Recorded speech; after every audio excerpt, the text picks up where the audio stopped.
Hola, buen día, buenos días. En esta rueda de prensa para presentar la proyección en Sitges de la última película de J. Bayona, La Sociedad de la Nieve. Está en la sección oficial, un pase especial, porque nos encanta siempre tener las películas de J. Bayona en el festival y porque además La Sociedad de la Nieve tiene muchos elementos, aparte de ser una estupenda película, para estar aquí. Creemos que es una película muy coherente para Sitges y que, en el fondo, te soy sincero, da mucho miedo en muchos momentos. Es muy angustiosa, por lo menos a mí me lo pareció muchísimo. Para hablar de La Sociedad de la Nieve, tenemos evidentemente aquí a su productora Sandra Hermida. Bienvenida por fin después de tanto tiempo, ¿no? Gracias. Una de las productoras, ¿eh? Sí, una de las productoras, Belén, está viniendo. Está viniendo, pero me hace muchísima ilusión de que estéis aquí, porque ya te lo decía antes que es hora. No, total, estamos felices. Sitges es casa. Sí, es vuestra casa y para siempre, aunque no haya película. Aquí podéis venir cuando queráis. Y a J. Bayona, claro. Bienvenido, esta es tu casa y encantado de estar aquí. Aparte, hoy, antes de la proyección, J. Bayona recibirá la Máquina del Tiempo, el premio honorífico del festival, porque ha sido una de las personas que, aparte de tener una trayectoria muy relacionada siempre con este festival, ha sido uno de nuestros mejores embajadores, siempre desde un cariño y una dedicación que pocas veces han visto en directo como él a este festival. Y es un placer. Y la verdad que porque nos conocemos hace un montón de años y es un placer ser tu amigo y que te hayas dedicado a esto como te has dedicado. Así que bienvenido. El agradecimiento es mutuo, porque aquí he vivido grandes momentos de mi vida presentando y no presentando películas. Ha sido siempre un placer tener. Así que nada, empezamos la rueda de prensa. Gracias a vosotros una vez más por estar aquí también y comenzamos con la rueda de prensa. Buenos días y muchas gracias por venir. Enhorabuena por la película, que desde la imagen de apertura hasta la de cierre te deja sin respiración y por eso te quería dar la enhorabuena. Me gustaría preguntarte cómo abordaste un tema tan tabú como es el tema del canibalismo y cómo involucraste a todo el equipo técnico y artístico para rodar este tipo de escenas, que aunque no son escabrosas ni gore, pero sí que tienen todo este punto tan difícil, ¿no? Como es un tema tan prohibido como este. Bueno, lo primero de todo, cuando yo leí el libro, cuando cerré el libro por primera vez, el canibalismo no fue el tema que más me había interesado o más me había impactado, porque realmente estaba impactado cuando acabé el libro de Pablo Bierzi. Y de hecho recuerdo una conversación con Belén Atienza que me preguntó lo que me has preguntado tú ahora y me dijo, ¿cómo vas a rodar esto?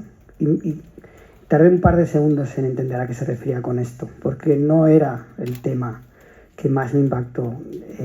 Yo creo que al contrario que Viven, que es un libro que se escribe un año después de la tragedia y ellos tenían 20 y poquísimos años, este es un libro escrito 40 años después, donde está todo el pozo del tiempo que ha pasado.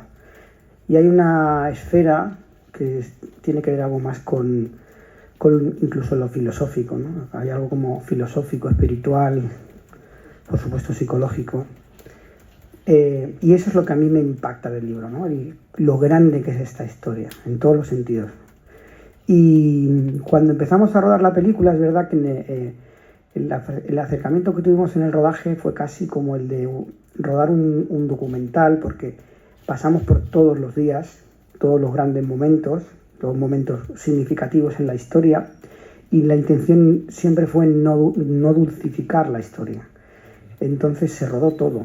Teníamos todo el atrecho preparado, había todo el trabajo de maquillaje, se rodó todo. También era importante que los actores pasaran por todo y después, de forma evidente en el montaje, esas cosas fueron encontrando su manera de encontrar la forma correcta. Todo lo que tenía que ver con lo más gráfico te sacaba de la película, porque al contrario de cómo vivieron ellos la historia, que fue durante un proceso muy largo, 72 días, ellos pudieron acostumbrarse a hacer de eso escabroso que dices tú en algo anecdótico. Pero es imposible, es muy difícil que en 2 horas de película eso se convierta en algo rutinario. Entonces optamos siempre por, aparte de respetar la intimidad de los fallecidos, por no entrar en lo gráfico, porque te desconectaba mucho del material.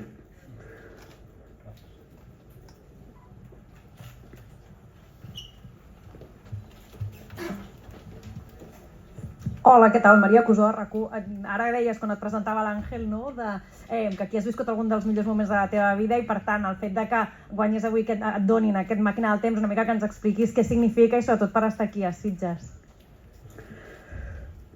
Bueno, el Festival de Sitges es muy especial porque la distancia que hay entre el escenario y el patio de butacas es muy borrosa.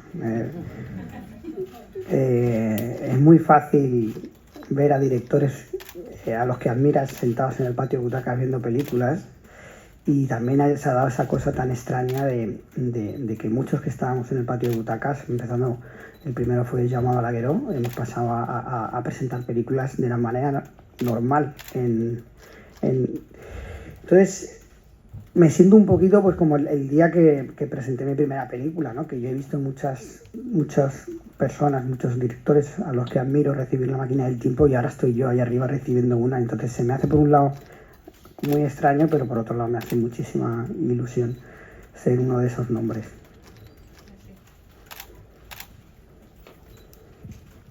Sí, felicidades por la película, la vi ayer y es extraordinaria. Hay un momento en la película, bueno, varios momentos donde es muy importante la presencia de la religión, ¿no? Vemos ese simbolismo de cuando van incluso acaparando las cruces, los crucifijos de compañeros caídos, las imágenes de santos, y de hecho ellos eran un equipo de rugby de una universidad pues de tipo católico, ¿no?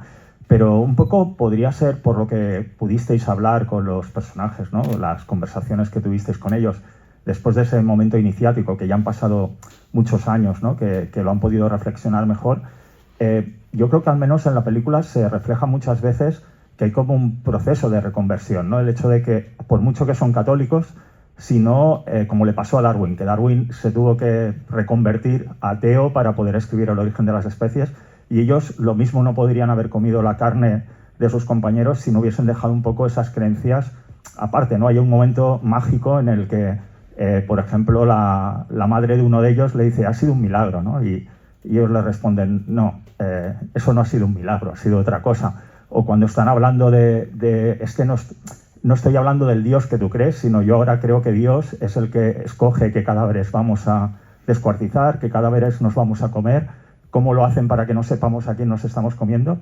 Ellos te han explicado esto, que en ese momento tuvieron que separar esa parte de creencia religiosa de lo que es la supervivencia.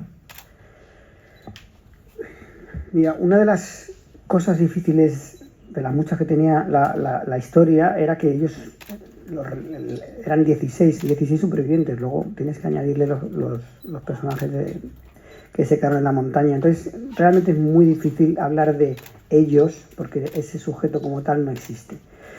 Nosotros teníamos que encontrar de alguna forma la forma de contar esta historia que fuera inclusiva. Yo no soy una persona religiosa, pero ellos eran personas muy religiosas. Me parecía que limitarlo todo a lo religioso era hacer más pequeña la lectura de la historia. Entonces yo siempre he sido muy respetuoso con sus creencias, pero he intentado llevarlo más a un lugar más espiritual, porque evidentemente cuando hay un acto de entregar tu cuerpo para que el otro lo consuma y pueda regresar, hay algo ahí trascendente. Pero entonces me interesaba de un lado más espiritual que no religioso. Hay esa frase que es verdad, que es una frase textual dicha por Fito Strauch, que cuando él regresa, su madre no para de repetir, es un milagro, y él le dice, ¿qué milagro, mamá? ¿No? Y eso da mucho a entender la situación en la que ellos regresan, donde el mundo los recibe como héroes y con esa figura de Dios muy presente y del milagro, y ellos venían de comerse los cuerpos de sus amigos y pasar 72 días en temperaturas bajo cero viviendo en la miseria. Entonces me parecía mucho más interesante hacer una lectura espiritual a través del acto de entrega, ¿no? Que no una lectura que fuera religiosa en un solo sentido, porque me parecía que eso era limitar la lectura de la película.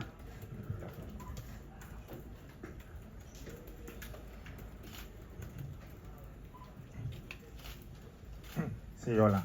A raíz de lo que estabas contando en hace 2 respuestas sobre que había que filmarlo todo, mi sensación es por eso que sí que muestras cómo se comen los cuerpos, pero el hecho de hacer carne de ellos cuando cortan las porciones, eso mi sensación es que eso no lo muestras o no lo muestras muy claro, más de refilón.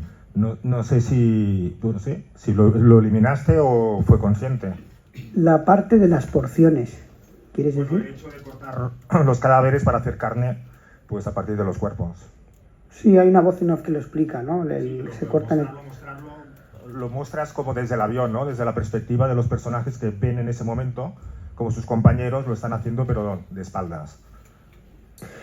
Realmente, o sea, el tema de la carne va mucho más allá, incluso de lo que está escrito en los libros. Ellos, hablando con el psicólogo que les atendió cuando regresaron, que es el traductor de las entrevistas de Viven, es decir, un amigo de ellos que es psicólogo les atendió al regresar y luego él hacía de traductor para Paul Spierrit para Viven. Entonces él sí que nos ha estado ayudando y asesorando y nos contaba que de alguna forma lo que ellos hicieron en la montaña fue bloquear una parte de su cerebro de forma que ellos no transitaban por lo que hacían. Entonces las imágenes que ellos te cuentan son incluso mucho más fuertes de las que estaban publicadas en el libro. Es decir, que podíamos haber ido muy lejos, pero hasta qué punto eso aportaba a la historia y eso no le daba a la historia un tono que la alejaba de lo que queríamos contar, ahí estaba el reto. Es decir, nosotros rodamos como cortaban en porciones y rodábamos como rasgaban el calcio de los huesos y lo mezclaban con hielo y lo bebían. Todo eso se rodó y en el montaje fue cayendo porque al final tú diriges en la película de una dirección y eso era irse un poco por las ramas, ¿no? Hay un punto en el que está contado y pensamos que no hacía falta contar más.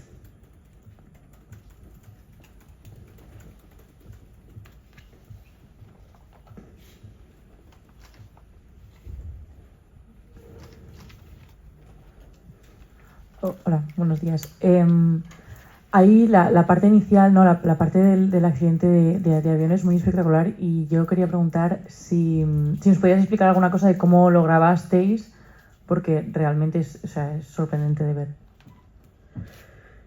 Yo creo que el accidente es un poco...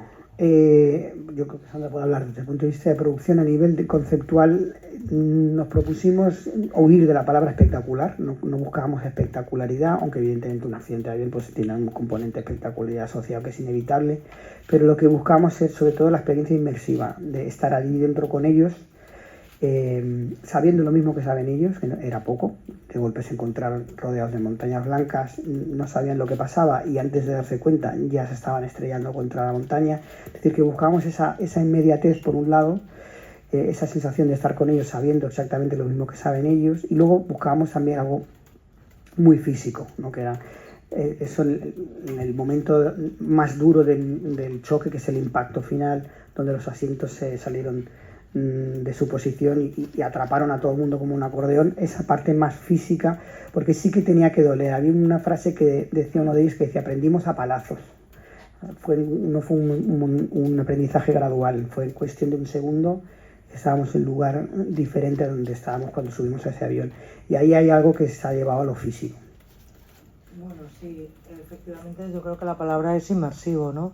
Es algo que ya aprendimos a hacer con Jota en Lo Imposible, por ejemplo, la secuencia de la riada, que es cuál es la sensación que quieres transmitir al espectador, que es, al espectador, a quien lo vea, que es estar dentro, que te esté pasando a ti, que estés dentro de esa corriente de agua, dentro de ese avión, ser muy precisos en traducir lo que él tiene en la cabeza, pasándolo a un animatic y empezar ese juego de deconstruir ese puzzle para ver qué es lo que necesita cada uno de esos planos, cada una de esas tomas. Y bueno, pues construimos un fuselaje, teníamos varios fuselajes ya construidos, teníamos 3, reutilizamos uno de ellos, hicimos varias partes y había una pieza muy icónica, que es lo que acaba de decir Jota, que le llamábamos el acordeón, que era cómo conseguir literalmente aplastar a 45 personas, con lo que se supone es una combinación de dobles, de actores, de dummies, pero siempre guiados por algo en lo que Jota siempre insiste mucho en todos los proyectos que hemos hecho, que es que sea verdad, que sea real. O sea, apoyarnos en lo físico, y en eso sí que buscábamos la brusquedad, el dolor, el impacto y la sorpresa, porque ellos hay una diferencia casi de segundos o de minutos donde todo vuela por los aires y tú como espectador vuelas con ellos con esa dureza y te deja en shock.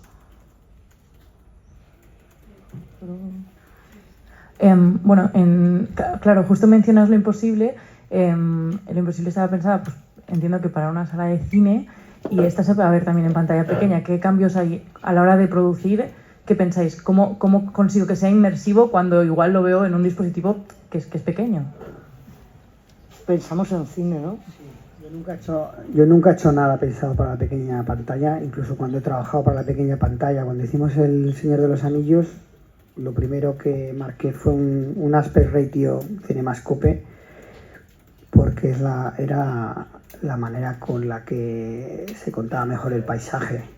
En este caso, además, la película siempre desde un principio tuvo una explotación cinematográfica planteada sobre la mesa, con lo que más razón aún para plantearlo para la gran pantalla. La película incluso tiene un aspect ratio el más cerrado que he hecho nunca, 2.55, porque cuando te pones a pensar en la imaginería de la película, la cadena de montañas, el avión, que es un fuselaje alargado, era el formato que mejor, muchos personajes todo el rato, siempre había 25 personajes en el plano, era el mejor formato para contar la historia, y la película tiene una mezcla de Dolby Atmos para ser disfrutada en una sala lo más grande posible, y para en casa quien tenga esos sistemas de disfrutar de las películas.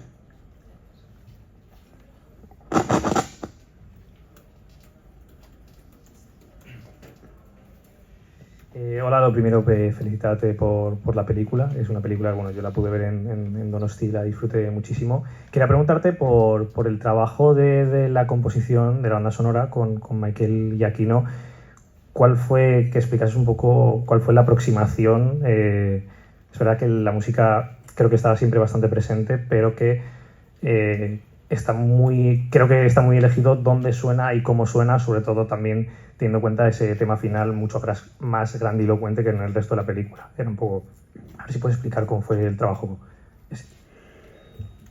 Michael es un gran músico, pero es todavía mejor como narrador. Es un gran narrador. Ahora de hecho está dirigiendo películas. Y el trabajo que hizo él fue muy interesante, porque era una película muy larga, 1 hora, 2 horas y media, donde básicamente los personajes están durmiendo y comiendo durante 70 días, y ahí teníamos que encontrar cuál era la dinámica de esta historia. Ahí fue muy interesante el trabajo que hizo de Michael de realmente, por un lado, dotar a la montaña de un sonido muy hostil, ¿no? Él hablaba... la primera cosa que hizo fue abrir su piano, la tapa del piano, y empezar a golpear las cuerdas directamente, y hacía referencias al Jerry Goldsmith del Planeta de los Simios, como buscando esa hostilidad. Y después él lo que hizo fue medir mucho toda la parte emocional. Es algo que yo le decía, es una película que cuando llegas a un punto en el que parezca que te vayas a emocionar, tenemos que cortar a la siguiente escena, porque si no la película se va a convertir en una película que no se va a poder ver, porque constantemente en la película te lleva a un lugar donde emocionalmente muy fuerte. Entonces él sí que fue midiendo muchísimo toda esa emoción, y lo que hizo fue también, que eso me pareció muy brillante, eso no estaba planteado y fue idea suya, que es utilizar las percusiones uruguayas, el candombe, que es una música típica de Uruguay, que tiene que ver mucho con la parte más tribal de la cultura uruguaya, para las expediciones. Y a partir de ahí él le da un ritmo a la película. Él me insistía mucho en meterse en la mente de los personajes, y él me decía que cuando los personajes se echan a andar tienen que tener esa sensación de que lo van a conseguir, y ahí le dio ese ritmo.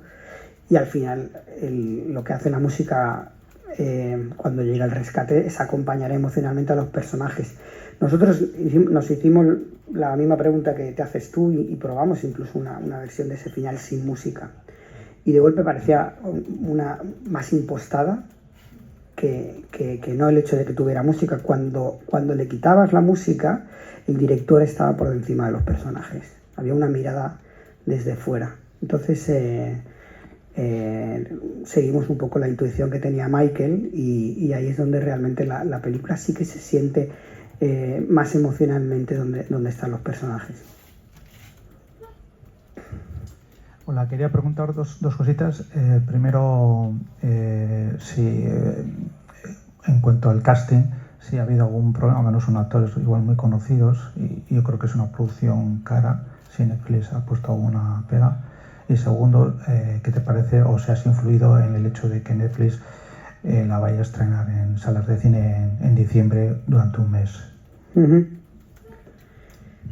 Desde el principio esta película la quisimos rodar en castellano. Ya habíamos rodado Lo Imposible, se rodó en inglés, aunque era una familia española. En aquel caso no era tan relevante que cambiáramos la nacionalidad porque era una familia española que vivía en Japón, en un país como Tailandia, y era una familia en todo caso caucásica, es decir, el punto de vista era el de un privilegiado que llega a Tailandia y puede salir, ¿no? De ahí ese final tan dramático cuando Naomi Watts se marchaba entre lágrimas. Y eso era igual si se contaba en español o en inglés. En este caso no, en este caso sí que era muy importante entender el contexto social, cultural, y además es que esta película ya se había contado en inglés. Entonces ahí desde el principio siempre apostamos por rodarla con actores locales en español, una película de alto presupuesto, un presupuesto medio de una película de Hollywood. Entonces resulta que el mercado en el que vivimos hoy día no permite rodar películas de presupuesto medio de Hollywood en español. Y ahí hemos estado 10 años intentando levantar una película que yo cada vez que hacía una entrevista para El Monstruo o para Jurassic, yo decía, espero que mi siguiente proyecto sea en español, porque estaba esperando que se pudiera financiar esta película. Y 10 años después ha sido Netflix quien ha permitido que esta película se pudiera hacer. Una condición sine qua non para que nosotros firmáramos con Netflix hacer la película es que la película tuviera una exhibición cinematográfica. Y eso nunca se cuestionó y estaba sobre la mesa desde un principio. Pero es verdad que esa película nosotros lo hubiéramos querido rodar para las ventanas de exhibición convencionales y esas ventanas no permitían porque el público, lo que se realizara, porque el público no va a ver películas en español a los cines. No pasa eso, no. En Rumanía la gente no va a ver películas en español a los cines, entonces no se pueden financiar esas películas. Y es una pena, ojalá se pudieran financiar. Entonces eso es lo que nos ha costado, el tiempo que nos ha costado hacer esa película, hasta que finalmente lo hemos conseguido. Y respondiendo a lo que decías, a mí me gustaría matizar una cosa, no está solo un mes en cines, o sea, va a estar en cines lo que el público quiera que esté en cines, lo que pasa es que se simultaneará a partir de una fecha con la plataforma, ¿no? Esto es una cosa. Y la otra no pusieron ningún problema con que los actores fueran desconocidos. Esto siempre fue una apuesta de Jota, una apuesta muy grande, porque hay un hecho muy relevante en la historia que ahora se ve en la película, que con la perspectiva que es que eran muy jóvenes, eran gente entre 17 y 25 años, el más mayor, en torno a los 20, 22. Entonces hubo un proceso de casting muy largo, hecho en pandemia, online prácticamente, y la apuesta siempre fue porque no hubiera caras conocidas que pudieran desviar como la atención del grupo, ¿no? Hicimos casting con caras conocidas, pero el tono del casting se iba a otro lado. Es decir, en el momento que veías una cara que conocías, veías una cara que conocías en medio de un montón de caras desconocidas, y al final apostamos también porque el viaje que vivieron los actores fue muy intenso. Nosotros hicimos 6 meses de casting durante la pandemia. Hubo una prueba final que los hacíamos en Zoom, que tú dile a un director que poner actores en Zoom es complicadísimo.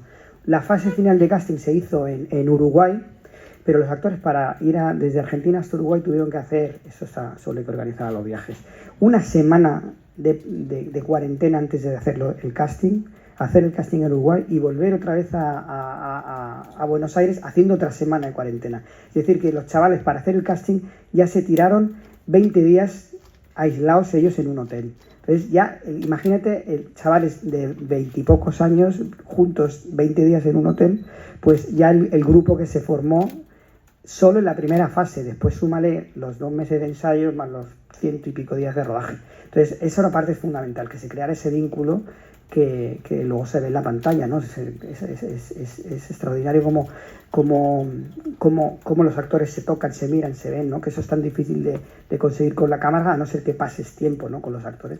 Y que tenía algo como común, y perdón, es una cosa, hay una cosa que Numa dice al principio cuando está viendo las caras en el aeropuerto, que dice, para muchos de ellos es su primer viaje, es la primera vez que salen, es que a nuestros actores les pasaba eso, ¿no? Cuando vinieron a España, sí, había actores venían de una pandemia, no habían salido la mayoría de su país. El avión por primera vez, claro, venían a España.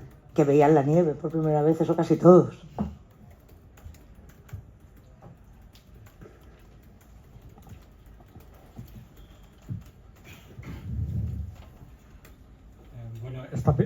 Esta película es muy diferente a Viven, ¿no? La de Frank Marshall del 93, que es aventura y acción, y lo tuyo es diferente, por supuesto.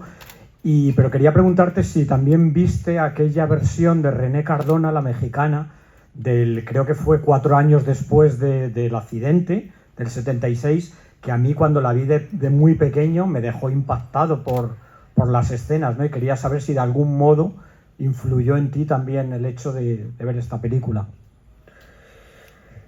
La vi, pero era difícil verla, ¿eh? O sea, encontré solo una copia, ahora está editada, creo, se ha reeditado, pero cuando estábamos, imagínate, llevamos 10 años preparando la peli, cuando la vi había una versión de muy mala calidad en YouTube, me acuerdo, entonces no la vi muy por encima, ¿no? Porque no tenía calidad, entonces no la vi. En su época no la vi, no es una película que realmente, así como la de Frank Marshall, sí que fue muy popular. Salió en VHS, creo, ¿no? Sí, está en el cine, sí.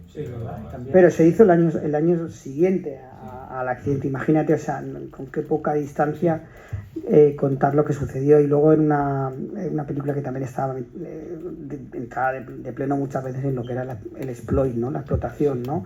Se vendía mucho en base a la comida, a los cuerpos. Aún así es una película que es muy interesante y en muchos sentidos la película es una crónica porque ahora sí que la he vuelto a ver a posteriori, es una crónica muchas veces mucho más concisa, ¿no? que la versión de Frank Marshall, ¿no? Pero no, en su época cuando estaba preparando la película realmente no la vi porque la única copia que encontré tenía muy mala calidad. Buenos días, felicidades por la película y felicidades por representarnos en los Oscar. Yo te quería preguntar si nos puedes hablar de las localizaciones concretas donde la grabasteis y si ha sido el rodaje más duro al que te has enfrentado. Gracias. Sí, nosotros empezamos, bueno, si quieres cuéntalo tú un poco el viaje que fue rodar esa película. Tenéis un rato, ¿no? No habéis quedado para comer ni nada. No, bueno, empezamos como siempre hablamos de esa cifra de 10 años, que en realidad es algo más, bueno, que se tarda, como bien cuenta Jota, en financiar, en encontrar la película, en saber lo que queremos hacer, pero sí que de manera muy activa, desde, digamos, 2017, empezamos ya un trabajo de dónde la vamos a hacer, empezamos a explorar, mandamos a nuestra jefa de localizaciones, a Margarita Huet, a explorar pues tanto el norte de Estados Unidos, todas las montañas latinoamericanas, las montañas europeas, etcétera, porque era esencial para ponerle un calendario y entender y dimensionar la película dónde era posible hacerla, porque era una película con un hándicap enorme, que es la nieve, que es algo muy temporal, con la accesibilidad a ello. Después de años del proceso, no por eso, sino por la financiación y por un montón de razones, llegamos a la convicción de que el mejor sitio para rodarla es España, al lado de la estación de esquí de Sierra Nevada, llevados porque es una montaña muy alta, muy al sur, muy cerca del Ecuador, con muchas horas de luz, y por algo que subyace en todas las películas que ha hecho Jota, que es querer rodar en España siempre que puede y con equipo español, ¿no? Y de ahí hay algo que tiramos de eso y lo hacemos posible, pero lo que nos manda como patrón, y es algo que Jota tiene claro desde el principio, es que tenemos que ir y tenemos que rodar donde ocurrió realmente, que es el Valle de las Lágrimas, en Argentina, en mitad de los Andes, donde ocurre realmente. Entonces siempre lo que buscamos era un valle con la misma orientación y gemelo o lo más parecido al punto de rodaje inicial, que era el Valle de las Lágrimas. Eso combinado con rodar en Montevideo el principio y el final de la película, nos ha llevado a estar prácticamente 11 meses rodando por los 3 países y acabar con el accidente en Madrid. No sé si es el enfoque que querías o... Sí, no. Realmente lo primero que hice yo fue trasladarme al lugar donde cayó el avión. Empezamos el rodaje cubriendo el rodaje de todo lo que eran los fondos. Y entonces ahí en ese primer viaje yo fui hasta el lugar donde cayó el avión, pasé una noche terrible el primer día. Solo llegar al sitio son 3 días de adaptación, porque en verdad con un helicóptero llegas muy rápido. Pero adaptarse a la altura te cuesta 3 días. Entonces tienes que hacer una parte del recorrido, dormir, hacer otra parte del recorrido, dormir y finalmente llegas al lugar adaptado a la altura. Que realmente la primera noche que pasé yo tuve mal de altura y es algo alucinante porque se te va a la cabeza. Hubo un momento que miré el reloj pensando que ya era de día esa noche y había pasado 1 hora durmiendo solo. O sea que pierdes la sensación del tiempo, la noción del tiempo. Es una cosa que tienes que vivirla para entender lo que es. Y luego ver ese sitio donde no hay nada, donde no suena nada porque nada está vivo, es muy impresionante. Entonces, una vez con esa experiencia, sí que nos fuimos al rodaje en Sierra Nevada, que es a 2.500 metros donde estábamos, 1.000 metros por debajo de donde estaban ellos. Pero hoy así hubo momentos, un día que el director de fotografía tuvo que bajar porque le dio un mareo y no pudo rodar ese día. Es decir, que constantemente te encontrabas con situaciones que te evidenciaban que no estabas rodando en un sitio normal. Pero un trabajo que hay muy importante que la gente no aprecia porque está muy bien hecho es el de los efectos visuales. Todos los fondos, absolutamente todos los fondos de la película están cambiados digitalmente. Es decir, todos los fondos que se ven en la película son las montañas de los Andes y la película se rodó en 70% en Sierra Nevada y eso es un trabajo que ha hecho efectos visuales extraordinarios. Totalmente, ¿no? Yo iba a añadir una cosa que tú siempre mencionas, que había una característica logística en este caso muy especial que yo creo que no habíamos experimentado antes, que a una parte del set de rodaje, que era a 2.500 metros en Sierra Nevada, donde estaba el fuselaje sobre la nieve, las limitaciones de acceso eran muy restrictivas, porque nos movíamos máquinas de nieve gigantes con un número muy marcado, que incluso tuvo una influencia muy directa en el modo de rodar ahí, ¿no? Porque había ciertos elementos que no podíamos llevar. En el set no podíamos tener una grúa, no podíamos tener una dolly, no podías tener un traveling, no llegaba la maquinaria. Cuando rodábamos en los Andes, los drones no volaban a esa altura. Entonces teníamos que ir con drones baratos, con drones amateurs, que esos sí que podían levantarse más. Es decir, pero todo eso eran como limitaciones que al final hacían que la película fuese mejor. Yo siempre le decía a Pedro Luque, no te preocupes porque todos los planos que nos salgan mal van a tener un punto de verdad. Y es verdad que al final, si hay un plano que está mal iluminado, le acaba dando esa realidad que tienen los documentales. Totalmente.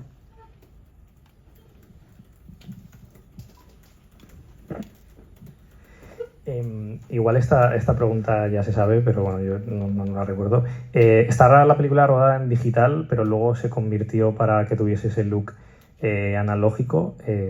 ¿Por qué no se rodó en analógico de primeras? Por saber. Mira, si normalmente una película se roda unas 40 horas para el resultado final, nosotros rodamos 600. O sea, nosotros no parábamos de rodar nunca.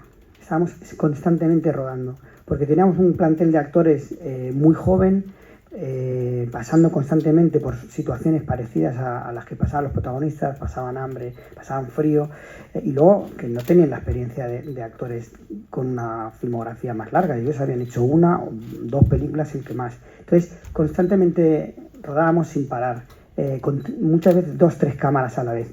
Entonces, a veces 2 y 3 unidades trabajando. Llegábamos a la mesa de montaje cuando acabábamos el día de rodaje y los montadores se quejaban de que no tenían no tenían horas en el día para ver el material que se había rodado el día de antes. Entonces había un trabajo muy grande de seguir explorando la historia y buscándole la forma de contar esta historia en el montaje. Eso en digital es imposible, porque en fílmico es imposible, en analógico es imposible, porque no era posible. No hay negativo. Es que no hay negativo en el mundo, olvidaros. No hay negativo. Yo estoy pensando para la siguiente cómo hacerlo posible, pero por de momento no es posible. Entonces, lo que sí que fue interesante es un proceso que últimamente se está haciendo bastante. Yo lo conocía por el Dune, que en Dune se había rodado en digital toda la película y después se había filmado el resultado final con un resultado muy óptimo. Y luego hablaba mucho con Artur Tort, que hizo un proceso parecido en la fotografía de Pacifiction, porque también hicieron eso. Y es muy interesante porque realmente lo que haces es, una vez tienes el resultado final acabado, tienes tu máster digital, la película se filma en 35. Y tú tienes un negativo de 35 y ese negativo de 35 se vuelve a escanear, con lo que el grano que tienes en la película es grano real, no es estos apaños que haces a veces en laboratorio donde le pones un filtro. No, es un grano real y realmente te quita te aparta la imagen de la película de este look digital que tenemos hoy en día, donde todo es tan limpio se ve todo tanto, y además en esta película iba muy bien porque al tener tantos fondos de composición digital, porque los fondos eran fondos que constantemente tenían que reemplazarse, todo eso le añade una pátina que hace que se unifique más, ¿no? Y la verdad es que se notó un cambio muy fuerte cuando vimos el proceso. La primera vez que pasamos la película a la academia no tenía ese grano, y ahora la película la vais a ver con el grano, la habéis visto con el grano, y el resultado es mucho más interesante. Última pregunta. Cuando hicisteis el otro día el podcast en Casa Seat, con el primer podcast del Festival de Sitges, dijisteis una cosa que realmente me interesó mucho, pero que claro, teníamos poco tiempo y no se le pudo dar continuidad, pero era muy interesante. Dijiste que cuando hicisteis el pase para las familias, ¿no? que fue un poco que hubo familias que incluso se abrazaron con algunos de los protagonistas, ¿no? con algunos también de los que participaron en la exposición y en el caso real, y que un poco fue como el pedir perdón en ese momento. Bueno, darles aquello de decir que fue la manera de que por fin entendieran el por qué había ocurrido aquello, ¿no? ¿Por qué después de tantos años crees que una película como esta puede servir? Porque sería esto, ¿no? La utilidad que tiene el cine, ¿no? También de expresarlo como un documental, y que las personas que no lo vivieron, que estaban en casa, y también los que lo vivieron sobre la montaña, se hayan podido dar al final ese abrazo, ¿no? Bueno, un poco lo hablábamos cuando me reúno con los supervivientes. Digo, esta gente quiere más que se haga una película, aún más que yo, quieren que se haga la película. Había como una cosa ahí de querer contar la historia, como si hubiera algo que contar. Entonces yo pensaba, ¿qué es eso que falta por contar? Y yo creo que ahí, al dar voz a los muertos en esta historia, de alguna forma se ha equilibrado, y hay algo que está presente en el libro y que tiene que ver con esa visión más fantástica del relato. Nosotros hicimos el rodaje como si fuera una crónica, al máximo detalle, siguiendo al máximo detalle, ¿no? Si había un perro, pues se va igual que el perro del dueño. Rodamos en Numa, rodamos en la casa de Numa. La persona que se cruza por la calle es sobrino de Numa, o sea, estamos todo el rato muy pegados a la realidad. Pero después es verdad que hay un momento en que ahí tiene que haber una visión que cuente la verdad, y esa verdad pasa por una mirada que interpreta los hechos, ¿no? Y en esa mirada está la mirada de los muertos. Los muertos, cuando tú lees el libro de Bierzi, parece que estén vivos, porque hablan constantemente los supervivientes con los muertos. Y en ese sentido, los muertos están vivos. Y la mirada que hay sobre la película da a entender que esos muertos siguen vivos, porque es una mirada más verdadera que la propia realidad. Esa interpretación, que yo creo que ahí es donde entra el elemento fantástico, y siempre he defendido el cine fantástico como una manera más verdadera de contar la realidad. Entonces ahí es donde entra esa mirada fantástica que está contando la verdad que sienten ellos, que es que los vivos siguen ahí y siguen necesitando pedirles perdón. Y eso creo que es lo que pasó en el pase con los supervivientes. Ellos tuvieron, los familiares de los supervivientes y sobre todo los familiares de los fallecidos, tuvieron acceso a meterse en ese avión, vivir lo que ellos vivieron y entender lo que ellos pasaron para poder aceptar. Y hubo un momento de curación casi, de que fue algo casi terapéutico, porque veía a esa gente, me contaba uno de los supervivientes, que me decía, mi cuñado era hermano del capitán y en 50 años hemos hablado de esto y estábamos viendo la película sentados el uno al lado del otro. Y creo que pasa por ese proceso de inmersión, de empatía y de contar las cosas intentando siempre encontrar la verdad y solo la realidad. Yo creo que a través de la verdad puedes encontrar ese sentido de la realidad, que es el que yo creo que hizo que mucha gente entendiera por primera vez, después de 50 años, que se dice pronto porque 50 años es una vida, entendiera al otro, ¿no? Que eso es súper importante en el cine, ¿no? El poder entender, meterse en la piel del otro para entender y comprenderlo. Pues muy bien, hasta aquí la rueda de prensa. Gracias Sandra, gracias Jota por estar aquí. Y esta tarde, o esta noche, en el auditorio tendremos un premio para Jota Bayona y él nos va a hacer un premio a todos nosotros teniendo en el festival y pudiendo disfrutar en cine de La Sociedad de la Nieve. Muchas gracias. Gracias a vosotros.